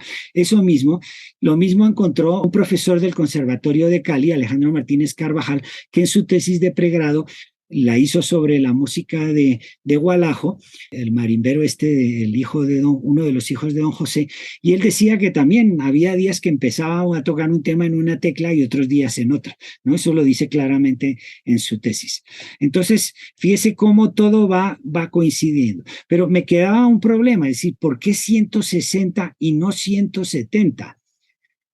Y me di cuenta que la razón era porque había una tendencia, me puse a comparar las octavas, es decir, cómo estaban afinadas cada 8 teclas, cómo estaban. Y resulta que sistemáticamente todas las teclas de todas las marimbas, las octavas estaban bajas. Toda está menos 26, menos 50 y pico, menos 53.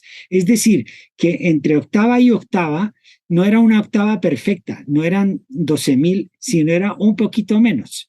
Entonces, al ser un poquito menos, si yo quiero repartir eso en partes iguales, no me va a dar 170, me va a dar 160. O sea, todo armonizaba. Entonces ya fui más allá y dije, bueno, entonces esto cómo afecta a la manera de cantar, la gran olvidada de la música del Pacífico. Y ahí sí encontré cosas muy interesantes, porque ¿qué pasa cuando suenan? O sea, normalmente los marimberos tocan dejando una tecla entre medio, así de entre 3 o 4, ¿no? O sea, dejan una en blanco y tocan con la siguiente, armonizan así como subiendo y bajando entre 3 y 4.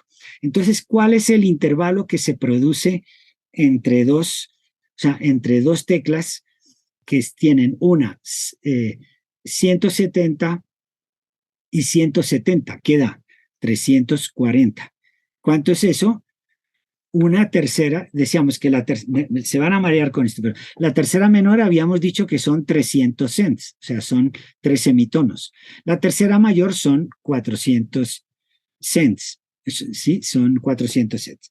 Entonces, si tú sumas 170 más 170, ¿qué te da?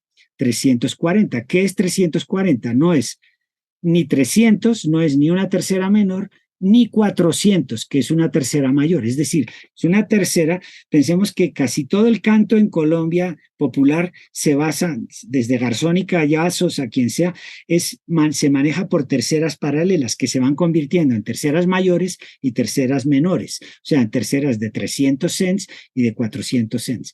Entonces, si las marimbas nos dan unas terceras que están a la mitad entre los 300 cents y los 400 cents, ¿será que las cantadoras también dan esas terceras que se llaman técnicamente terceras neutras? Pues yo, sin haberme dado cuenta, es que todo va coincidiendo. En el año 85, o sea, antes de ir a Guapi, antes de saber nada de las marimbas, yo encontré un disco de música de Guapi y me puse a transcribirlo. Yo en esa época vivía transcribiendo toda la música colombiana de donde fuera, de la costa, de Gaita, de lo que sea. Y yo decía, esto aquí suena muy raro, esto no, ¿es tercera mayor o es tercera menor? Claro, después ya me di cuenta, eso era una tercera neutra, porque estaba ahí en el medio. Vamos a escucharlo, a ver si coinciden con mi apreciación. Cógelo, no lo largue, mira que anhela lo me. Cógelo, no lo largue, mira que anhela lo me. En la mano lo tenés, mira que anhela lo me. En la mano lo tenés, mira que anhela lo me. Tanto de campo para mira que anhela lo me. Tanto de campo para mira que anhela lo me. La novela del leído, mira que anhela.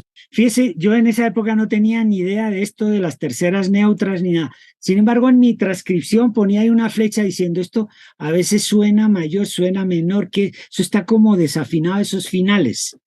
Pero es que es el sistema.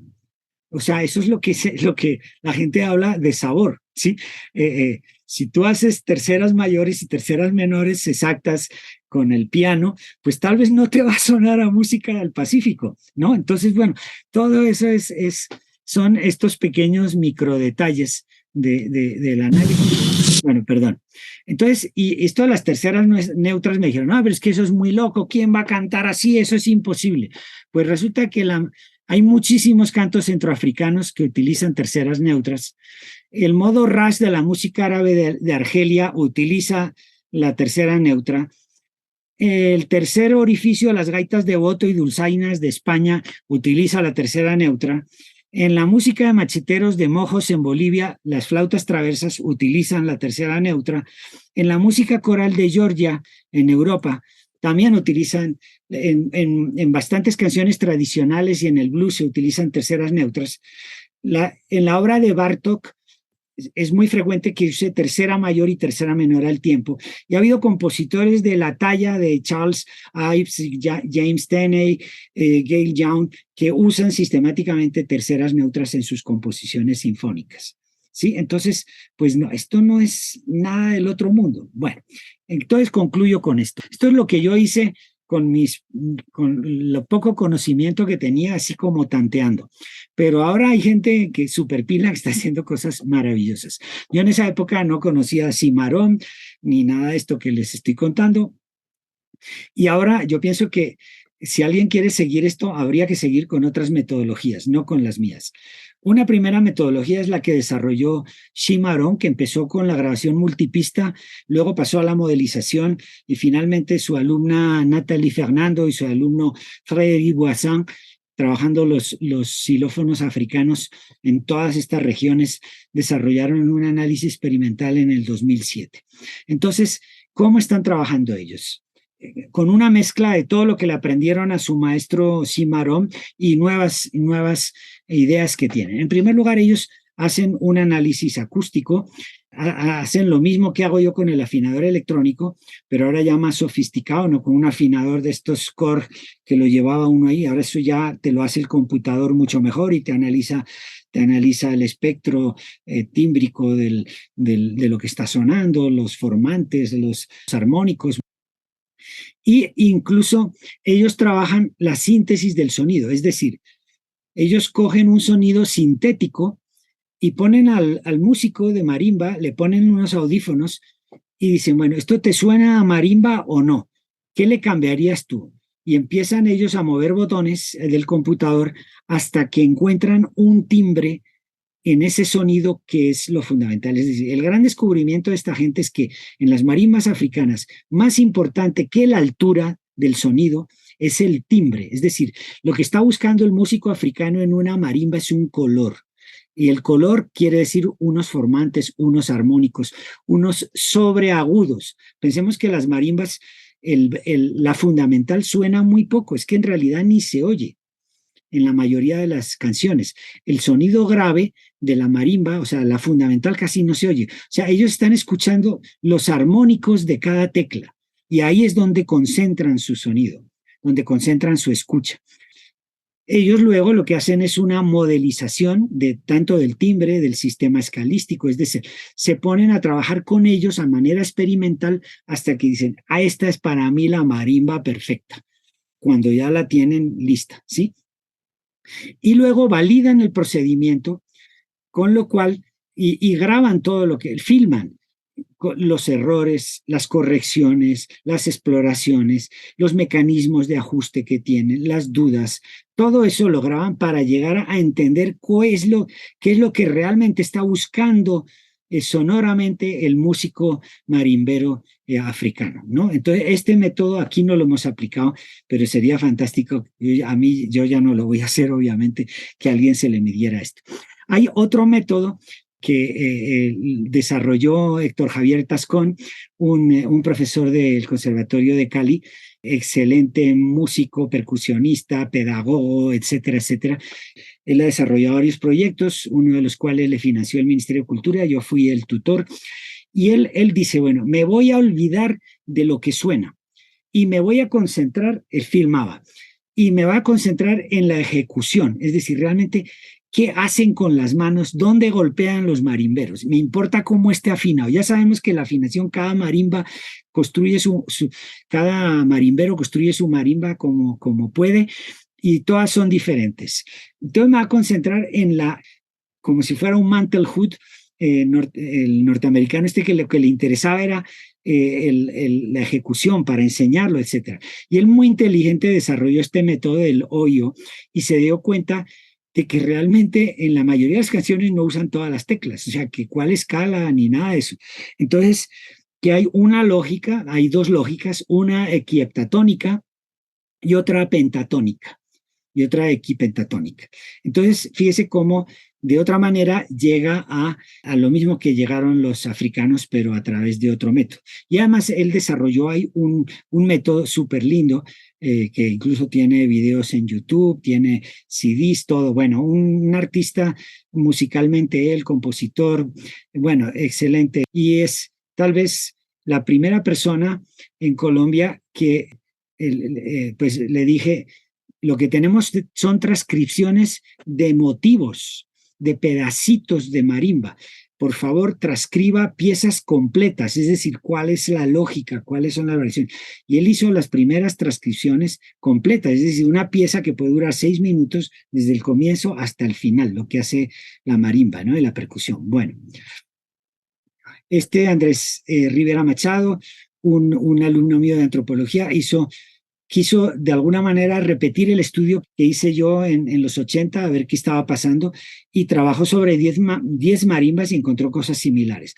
Y ya finalmente el último estudio es de un pianista del Conservatorio de la Universidad Nacional, físico puro, con doctorado en física y en acústica de la Universidad Nacional, que hizo un proyecto de investigación y se fueron allá también al Pacífico.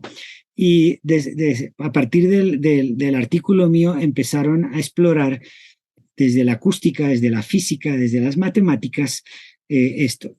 Y realmente, de alguna manera, llegan a las conclusiones que están llegando los africanistas y en parte a las conclusiones que llegué yo.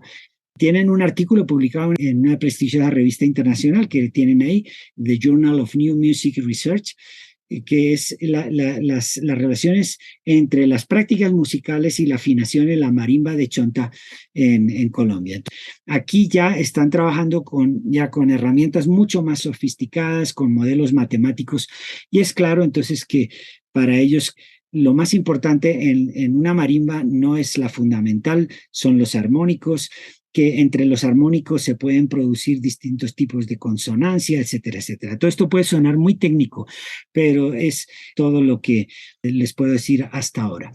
Finalmente, alguien me dirá, pero ¿cómo esta gente ha podido conservar la memoria africana? Han pasado tantísimos años, esta gente no le dejaban traer sus instrumentos, y entonces escribí un artículo sobre eso, sobre ¿será posible que se haya conservado la memoria de la interválica africana?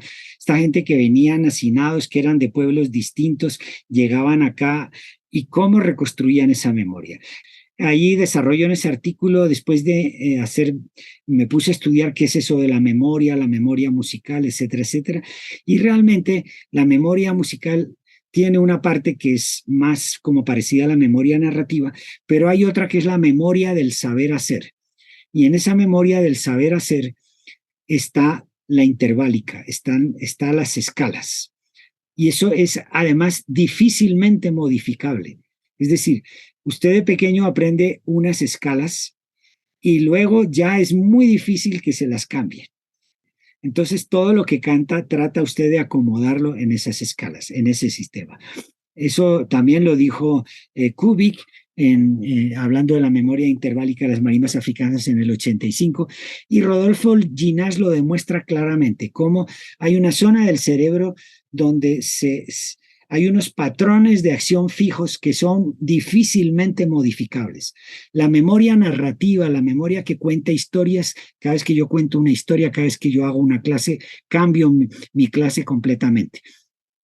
Pero la memoria del saber hacer, la memoria del cuerpo, del bailarín, la memoria del instrumentista, la memoria de los intervalos, es decir, cuando estos músicos intentaron hacer un instrumento, intentaron cantar, a pesar de que les enseñaban música cristiana, religiosa, etcétera, etcétera, ellos trataban de reproducir unos sonidos que los tenían ahí absolutamente inconscientes, casi que inamovibles. Es mi hipótesis, pero demostrar eso es harina de otro costal.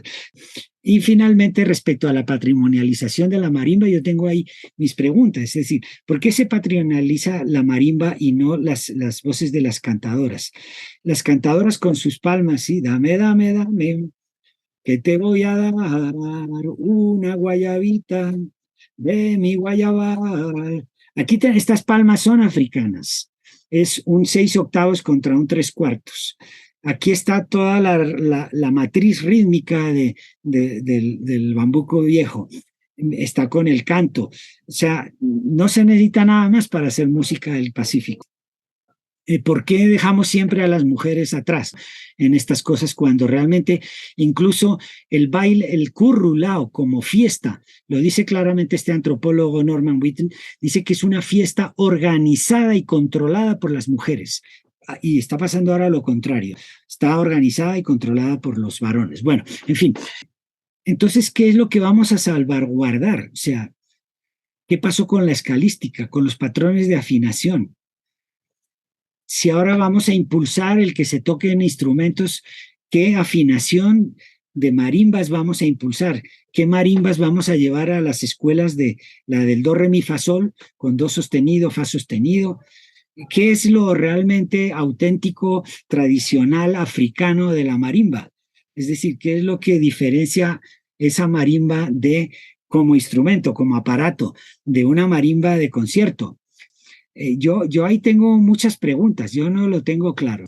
Entonces ahí lo dejamos y así nos quedan unos minuticos para hablar. Muchas gracias. Enciendo la cámara porque, bueno, pues estas sesiones son muy maravillosas, pero son muy corticas y yo quiero que nos encontremos en algún momento para seguir hablando de todo esto porque tengo muchas dudas y tengo muchas cosas que creo que se resuelven más con un cafecito. Eh, bueno, yo soy violinista, soy licenciada en música de la pedagógica, pero antes de graduarme empecé a hacer lutería, no sé, por aquí tengo unos instrumentos. Y pues estoy interesada en empezar la maestría y ahorita estoy vinculada con la mesa de lutería. eh, Bueno, y eso es importantísimo. O sea, el desarrollo que tiene la lutería colombiana desde los años 80 es fascinante, ¿no? Ahí hay otro día hablamos de eso, del por qué el interés en la lutería local tiene que ver además con el maoísmo y con la izquierda, pero bueno, eso tal vez no lo han pensado ustedes, pero tengo las evidencias de eso. Bueno, siga, siga. bueno, entonces, pues ahorita acaba de haber un congreso desde el Ministerio de Cultura y yo estoy asistiendo pues porque me interesaba estar como, escuchar qué era lo que estaba pasando, ¿no? Y desde la mesa de lutería y desde mi trabajo, yo tengo un proyecto propio que es hacer un directorio de lutería, como identificar los actores que hay en la lutería desde las diferentes formas lógicas que existen en nuestro territorio. Porque creo que, pues también el motivo de hacer la maestría en musicología es porque yo creo que hay una deuda con la organología. Creo que es muy importante identificar para visualizar eh, y pues aquí hay una riqueza, hay una diversidad absurda y aunque se han hecho trabajos que son pues fantásticos y fundamentales, pues falta mucho, es insuficiente. Pero mi pregunta es que en el Congreso se hizo evidente que desde el territorio hay una sensación generalizada de malestar. Es decir, ellos dicen que se sienten instrumentalizados, que sienten que todos los procesos que hay de investigación, y más si son desde el Estado, son para aprovecharse de sus saberes. Y dentro de una de las charlas iba un mayor de la nación, Tu Umurimasa, y él decía que desde su comunidad ellos sentían que los antropólogos simplemente iban y hacían un trabajo y se iban y simplemente se aprovechaban y pues este mayor contaba que él recientemente había empezado a hablar español hace unos 4 años y que se había dado cuenta que muchos de los proyectos que se publicaban, las tesis que se publicaban de antropología, no tenían ningún sentido, porque cuando él había aprendido español se había dado cuenta que su lengua había palabras que en español no existían y que no habían sido bien traducidas. Entonces, bueno, yo me intento contactar con diferentes constructores de instrumentos y tengo esa sensación que están poco receptivos, que hay desconfianza. Yo siento que no, que en este momento es un momento muy delicado porque siento que desde el territorio todos se están levantando y están diciendo, nos hemos sentido usados y nuestra lógica no es la misma que se usa en la academia y lo siento muy poco receptivos. Sí, sí, es normal. Ya hablaremos de eso en la última sesión, que es precisamente sobre los dilemas éticos de la etnomusicología, sobre el tema de lo político en esto, ¿sí? Le vamos a dedicar una sesión a eso. Pero sí, tienen toda la razón. Dele, Mayra. Hola, buenas noches a todos. Buenas noches.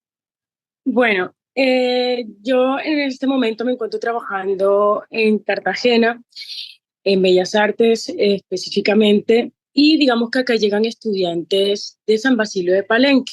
Y hay un asunto con la patrimonialización que a mí me llama mucho la atención, porque a mí lo que he podido observar de sus inquietudes para hacer un proyecto de grado o para investigar algo que tenga que ver con su territorio, hay como esta sensación de que lo que ellos consultan, por ejemplo, de etnomusicólogos que han ido al territorio y han publicado, por ejemplo, un tema así con el umbalú, dicen como, bueno, cuando comienzan a leer y dicen, bueno, pero esto está mal interpretado acá, esto no es tan así, puede ser, pero pasa algo curioso con ellos y es que tienden como a darle un precio a cada saber.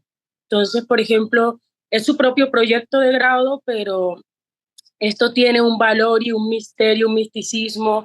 Entonces, como que a mí me parece que hay como un narcisismo ahí de esa tradición, como que es, ese secreto vale. y vale para los que vienen a hacer investigación y como que ellos entienden que también es un negocio el que llega patrocinado, llega con mucho dinero también a hacer como su proyecto y es un como yo te doy mi saber, pero entonces dame tu dinero porque te dieron dinero para venir acá.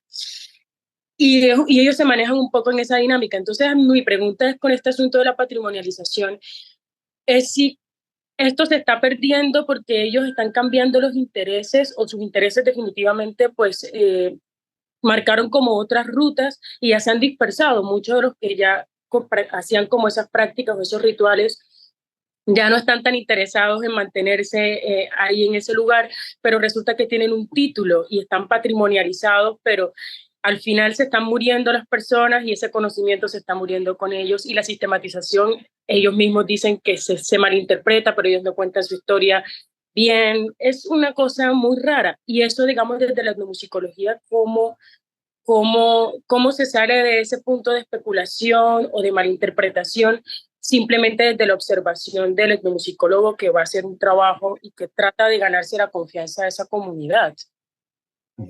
Sí, no, es el mismo tema de la compañera anterior, le vamos a dedicar tiempo a eso, pero básicamente yo pienso que si yo voy a recibir dinero por el trabajo, yo tengo que de alguna manera retribuir a la gente con la cual voy a trabajar y que va a trabajar conmigo en esos temas. Ya, pues ahora ya vamos a hablar luego de investigación, acción participativa, investigación colaborativa y todo eso, obviamente, ¿no? Sin embargo, también hay una mistificación en el sentido de que la gente piensa que uno se va a hacer millonario con el saber de ellos, cuando en realidad esto no, o sea, no da dinero por ningún lado. O sea, yo tuve que estar años y años, bueno, allá a don José Torres y a toda su familia, y yo me quedé sin los ahorros para poderlos grabar. Eso en el año 86. Imagínense cómo estaba comercializado eso. Me tocó comprar cajas de aguardiente y de biche y de todo, porque si no, no movían un dedo, ¿no? Ahora yo lo haría distinto. Además, llegar ahí es muy difícil. Hubo que pagar un motor para llegar allá, etcétera, ¿no? Entonces, y eso los costos eran altísimos. Bueno, pero eso lo veremos más. Yo pienso, o sea, yo este trabajo ahora lo haría completamente distinto. Pero yo les he contado un poco mi experiencia en los 80, cómo el indagar alrededor de un instrumento tiene muchos matices, que era lo que quería ver, o sea, ¿no? Y cómo van apareciendo nuevas metodologías, etcétera. Obviamente el trabajo con los NAS ha sido colaborativo prácticamente desde siempre, desde los 80, ¿sí? Yo he estado trabajando para el CRIC, incluso a veces hasta ellos mismos me han pagado para trabajar con ellos. O sea, el proyecto lo hacíamos nosotros con ellos, conseguíamos la financiación y ellos me pagaban a mí para investigar con ellos, ¿sí? Que eso es otra cosa. ¿Sí?